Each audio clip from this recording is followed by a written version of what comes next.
Welcome, Brian. Thank you. So what inspired you to put your name forward as a candidate in this election?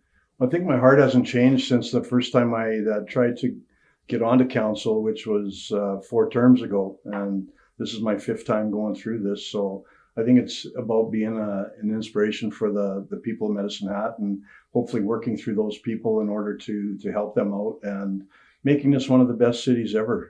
I mean, I've lived in a few cities in my lifetime, and wasn't born and raised here, but I have been here almost 40 years now. And it's a great place to live. It's easy to get around. We've got all the amenities that we need. We've got great facilities. So to try and help out and be part of this process and going into the future, I think it's important that we have people that have passion for the city. Excellent. So what experience do you feel will assist you in being an effective elected representative? Well, I just think the past 8 years has given you that experience where we've been engaged in a lot of different things over the last 8 years, some controversial, some not. Some is for the betterment of our city and some is tough to get at. But I think for the most part, moving forward with this city and doing a lot of good things that we've been trying to do in this time of COVID, I think is important for everybody. And to try and get out of this disease that's out there, or the pandemic that's out there, it's going to be tough.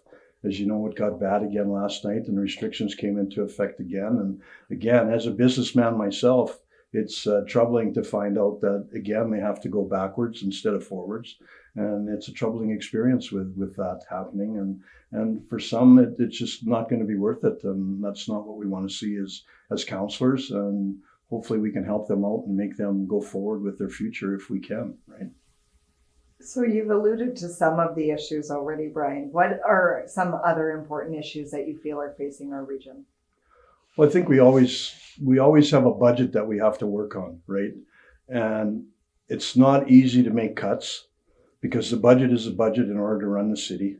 I believe it's $110 million that we have to raise every year. So taxes are a part of life. Fees are part of life. I mean, those things don't go away. Taxes are never going to go away. And we hope that we can keep them low for the next few years at least, where we don't have to raise the taxes that much in order to run our city.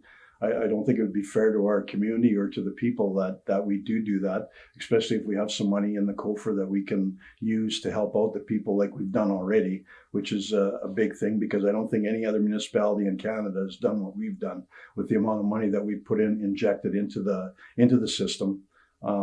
Nobody's done that. And I haven't heard it from anybody. And when we talk about it, they're in awe that we could do that for our people in Medicine Hat.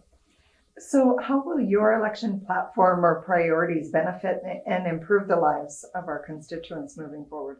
Well, I think our strategic priorities were set up in the last council, and we did it 8 years ago when we started too. And I think we just have to tweak it a little bit in order to make it.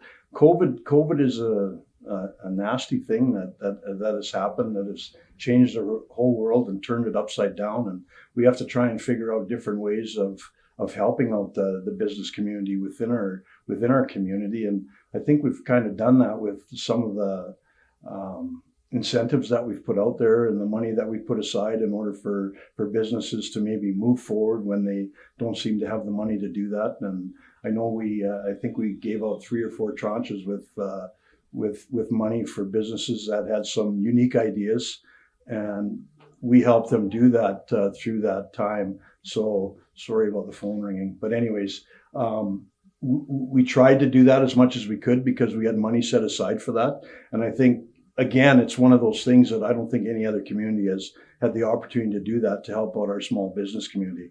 When they say that our small business is 95% of the businesses that are in our community, I think it's important that we go after them and help them if we can. And it's a big part of what we do, because we don't want to see any businesses go away. We want to make sure that they thrive and they get through this pandemic and hopefully come out better on the other side. So Brian, what strategies and specific policies would you suggest that would address some of the pillars in the Chamber's Vote Prosperity platforms? So those include innovation and a competitive strategy, infrastructure development, image and branding, workforce development, and business and financial supports. I think the hardest one that I had something in there is the innovation part, but I think we're always trying to do better at City Hall with ways of innovating and making life easier for the citizens of Medicine Hat by most everyone now is computer literate. I know there's a lot of people that aren't, but everybody's going without the paper, and hopefully they're doing it through their bank and paying their bills that way, where they don't actually have to come to City Hall. So we're trying to innovate a little bit that way.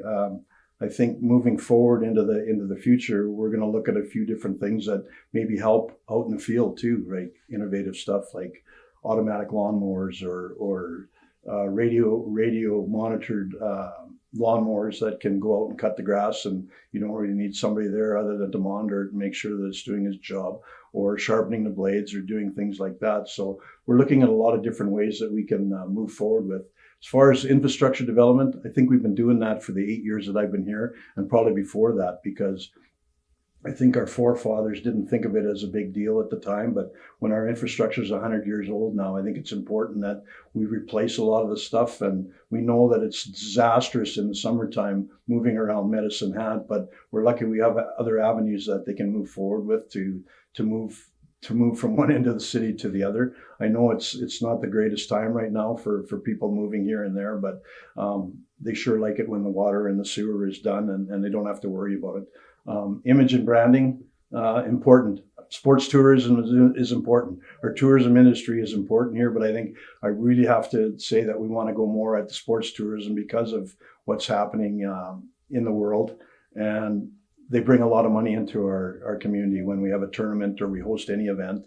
So our Sports and Events Council is really looking into that, where hopefully we get out of this in a good way and we move forward with a lot of sports tourism in the future where the city makes lots of money. Excellent. Thank you, Brian. I know you haven't had a chance to answer all 5 of those, but No. Do you have any additional comments or maybe some additional insights that you'd like to share with the voting public? Well, I just think everybody has an opportunity to look at our financial statements because it's transparent.